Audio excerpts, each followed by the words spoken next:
Good, hello, children. I've missed you, um, and welcome to story time.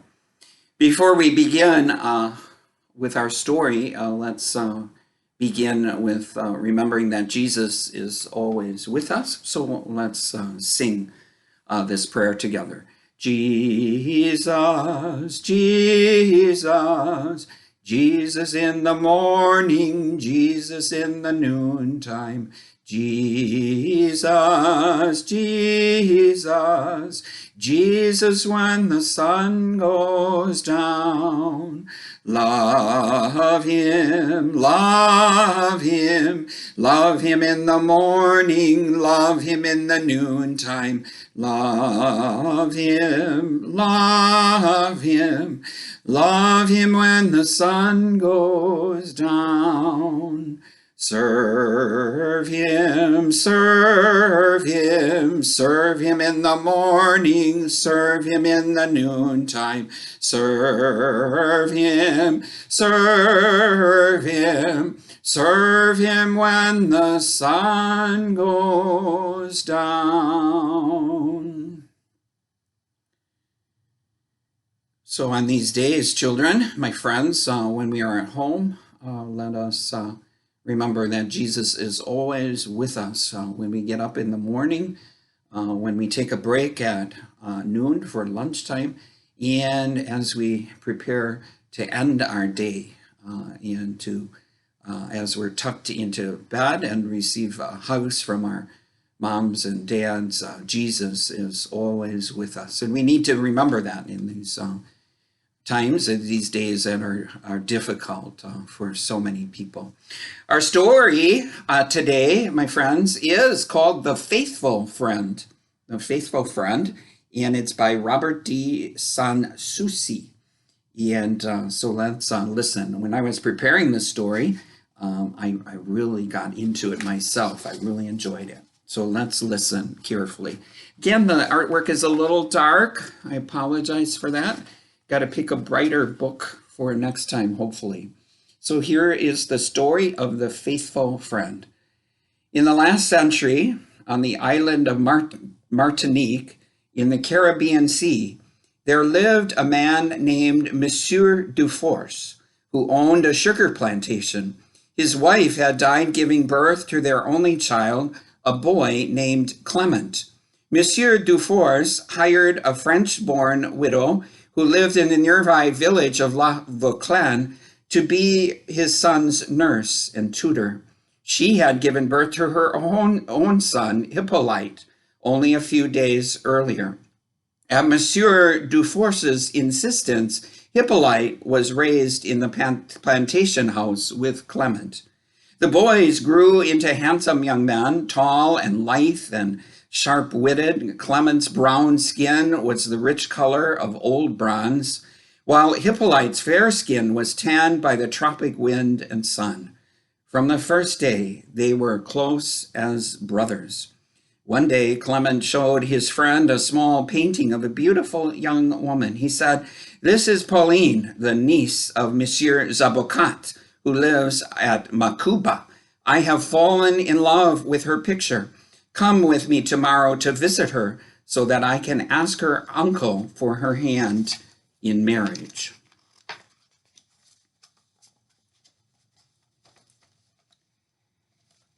At first, Hippolyte cautioned his friend. "A painting can tell only part of the story. You may arrive at Macuba to find she is sharp-tongued or dull-witted." Then he lowered his voice and added, "Some say that her uncle is a quimbasseur, a wizard. There may be danger in this adventure." But when he saw that he could not change Clement's mind, Hippolyte clasped his hand's friend, and agreed to go. They were so close that the happiness of one was the happiness of both. They set out the next day. Because the sun was hot, they walked slowly north along the coast road. Everywhere, vivid blossoms blazed against the bright green of sugarcane and banana and pineapple fields, and the deeper green of distant mountains. It was a perfect setting for the young men's high spirits. But near Makuba, their joyful mood was broken when they discovered the body of an old beggar in the shade of a banana grove. They had passed by when Hippolyte suddenly said, "It is wrong to ignore that poor man. We must go back and give him a proper burial." Though Clement was eager to see Pauline, he agreed. At a nearby fishing village, they bought a simple coffin and arranged with the priest at the church to bury the unfortunate man in the little seaside cemetery.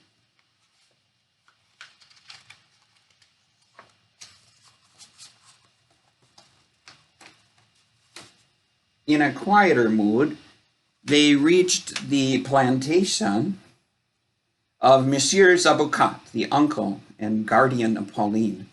"Bonjour, monsieur. Good days, sir," Clement said politely when he met the master of the house. Monsieur Zabocat was a large man who stroked his thick mustache thoughtfully and offered Clement a guarded "Bonjour, mon fils." "Good day, my son." At that moment, Pauline hurried outside, eager to meet their guests. To both young men, she seemed cheerful as the morning sun. More beautiful than any painting, she was also lively and witty and clearly delighted to meet the two friends. Clement, hopelessly in love, could only gaze at Pauline. Hippolyte talked of their journey, omitting only the sad incident of the beggar's funeral. All the time he noticed the bright, loving smiles Pauline gave Clement and the dark looks Monsieur Zabocat cast on his friend. Out of respect for Clement's father, whom he knew slightly, Monsieur Zabocat invited the young man to dinner. He would have sent Hippolyte to dine in the kitchen with the servants, but Clement and Pauline insisted that he remain. Unhappily, Mr. Zabocat ordered his servants to set the table for four. They dined off of fine china and silver brought to the island from France. They ate their fill of spicy fish soup, sweet clams, sausage, stuffed land crabs, and beans and rice, rich cakes, and fresh fruit. Monsieur Zabocat was cold, but polite during the meal. When Clement proposed to Pauline and she accepted, he grew furious. "I forbid any such thing. I have decided that we will travel to France," he said. "Then you will marry the man I choose for you." But Pauline was a spirited young woman. "No, dear uncle," she said, "I am of age, and while I thank you for all you have done for me, I must follow my heart." At this, Monsieur Zabocat swept his dishes off the table. "Then go. None of you is welcome any longer. But have a care," he thundered, his heavy mustache quivering and his dark eyes flashing red like burning charcoal. "You are not married yet." Though the hour was late, the three young people set out from Monsieur Zabocat's mansion. The moon hung full as a lamp to light their path. Pauline wept as her uncle's hard-heartedness. Clement comforted his love, assuring her, "My father will welcome you as a daughter when we return to Le Vauclin, and he will make peace with your uncle." Feeling better, the young woman began to smile. She and Clement talked and laughed together until weariness made all three companions stop to rest. They lay down to sleep under the trees, but the warm night kept Hippolyte awake, and he was troubled to note that the murmur of insects and the sigh of wind in the treetops had died away. In the unnatural silence, he heard the sound of drums, tum, tum, tum, tum, tum, tum. While the others slept, he followed a path that led deeper into the forest. The drumming led Hippolyte to a small clearing. There he saw 3 tall, beautiful women whose skin gleamed like polished ebony. One beat upon a small drum. Hippolyte remained hidden when he heard the first woman say, "The pretty girl and the handsome boy are asleep in the grove." The second said, "Now we must do what the Quimbusur's avocat summoned us to do. Begin the spell," the third commanded. At this, Hippolyte grew frightened. He guessed that these creatures were zombies. He prayed they would not discover him before he could learn what wickedness they planned. The first zombie knelt beside a little stream, cupped water in her hands, and gave some to her companions. "Tomorrow morning," she said, "the couple will come upon a brook." The second zombie said, "The girl will say that she is thirsty, and the boy will give her water. Then he will take a drink himself." The third said, "They will die." Then she cried, "If anyone hears this and repeats this, he will turn into stone from the soles of his feet to his knees." The zombies slipped away into the shadows while Hippolyte returned to keep watch over his friends. You can see the three beautiful women right here. I'm sorry, it's so dark. When the others awoke at sunrise, Hippolyte dared not tell them what he had seen. He only knew that he must prevent the evil from happening. Soon the travelers saw a stream, and Pauline asked for a drink, but Hippolyte ran ahead and muddied the water. He brought the young woman some dirty water in his hand, saying, "You would surely fall ill if you took even a drop." Though all were thirsty, they continued on their way. When the sun was high in the sky, they paused to rest because the day had grown unbelievably hot.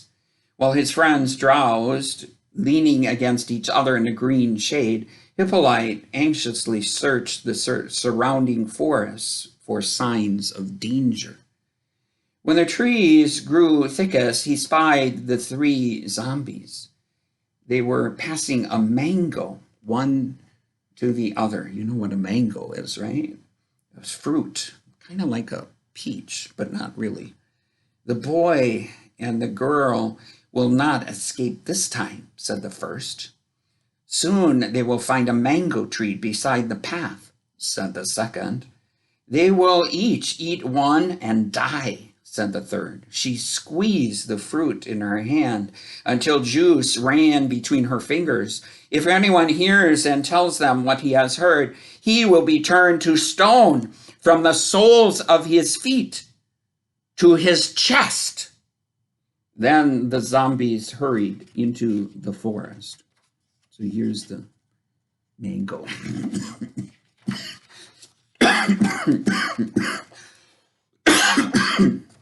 Excuse me.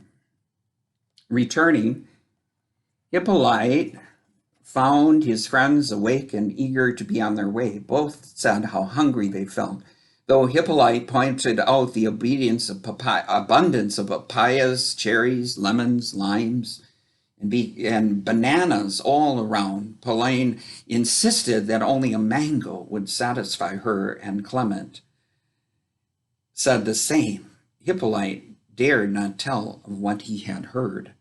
Soon they came to a huge tree, laden with ripe mangoes. While his companions cried out delightfully, Hippolyte ran ahead. He plucked a fruit, pretended to bite it, then threw it away in disgust. "Do not taste these," he cried. "They are poison." Indeed, his hands were blistered from merely touching the deadly fruit. Though Clement and Pauline were disappointed, they ignored their hunger, and the 3 continued on their way.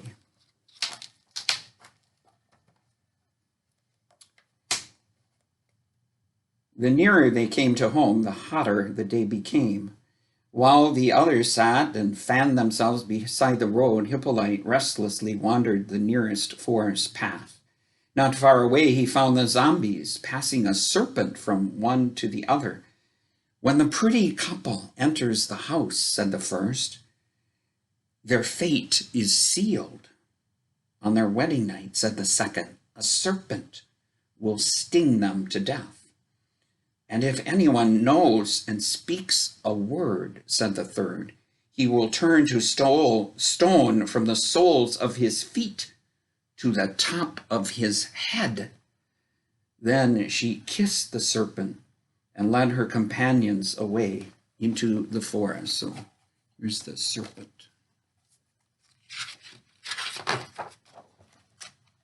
When the travelers reached the plantation, Monsieur Duforce was overjoyed at the news of the engagement of his son to Pauline.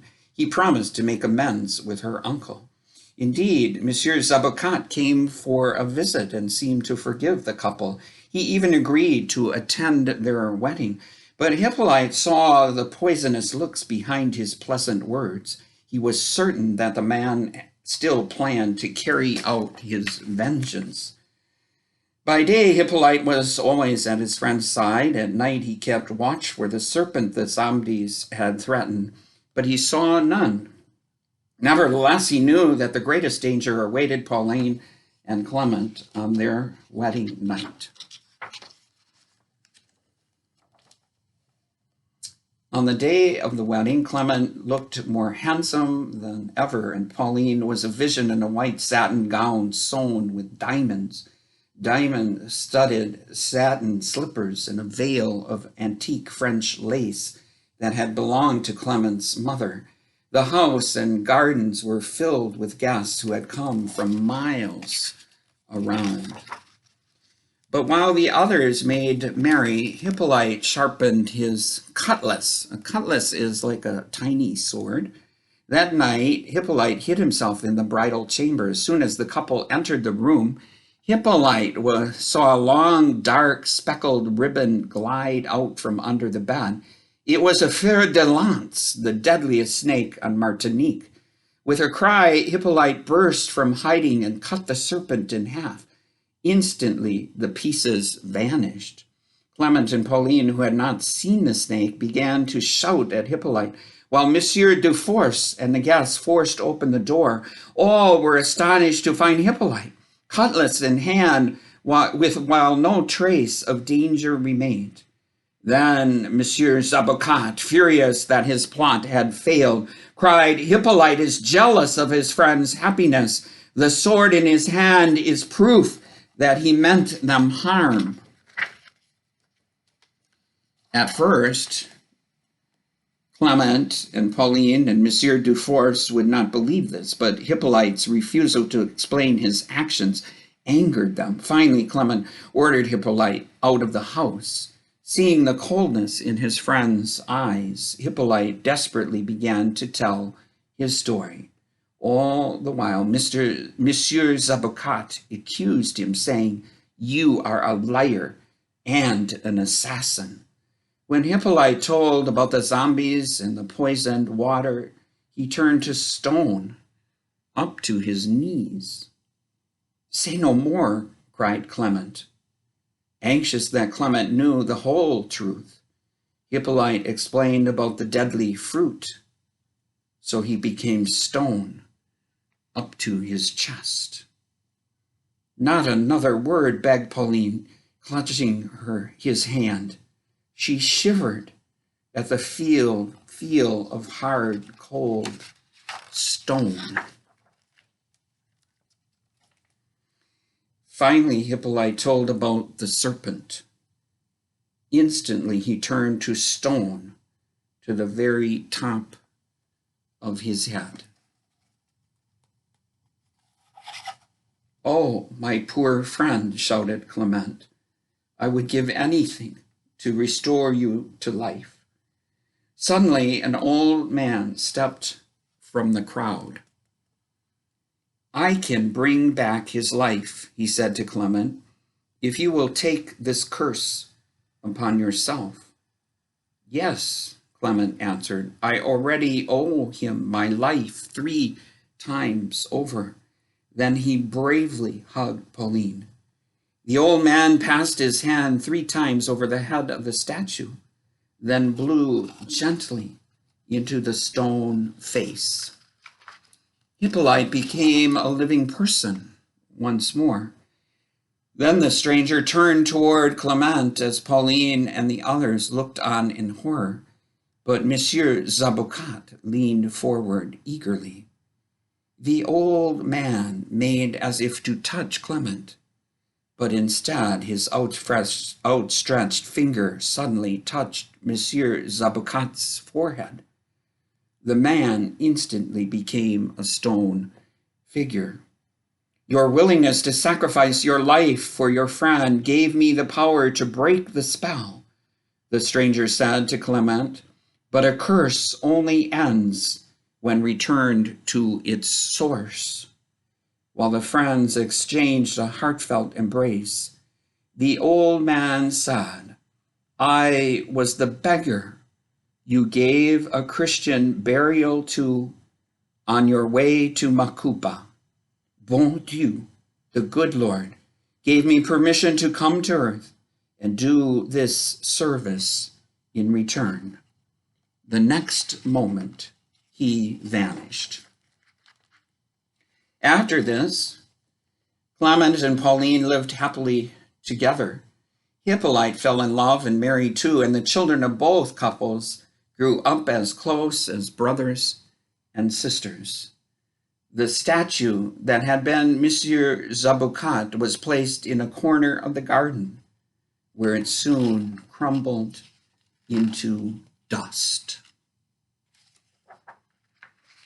Isn't that a wonderful story, my friends? The story of the faithful friend.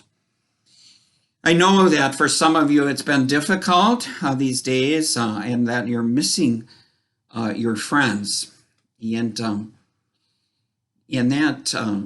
that's real, huh? And maybe ask your moms and dads, how can you connect? How can you reach out and visit with your friends? We all need friends, especially on these hard days. Jesus is our friend, huh?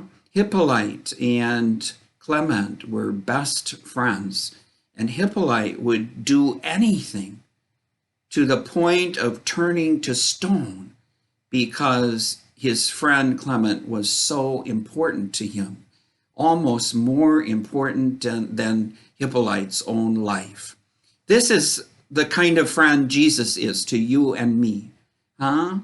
No person has so great love, but the one who is willing to lay down his life, her life, for a friend. And so that was what Hippolyte did for his friend, Clement, and for Pauline. So we thank Jesus. He is our best friend. He wants to be with us always. He holds us close to his heart, and he even gave up his life so that we might grow closer to him in love and life and light. And so we celebrate Jesus, our faithful friend. So let's conclude together with our prayer. You can say after me, Jesus, you will always be with us. Jesus, you will always love us. Jesus, help my family and me, especially my parents and grandparents. Jesus, help all doctors and nurses and all people who are sick. Jesus, I trust in you. Jesus, I love you so very much. So thank you, my friends, for sharing the faithful friend with me today. And I'll see you next Thursday for another wonderful story. I miss you. Be good. Be safe. Stay at home. Okay? Bye-bye.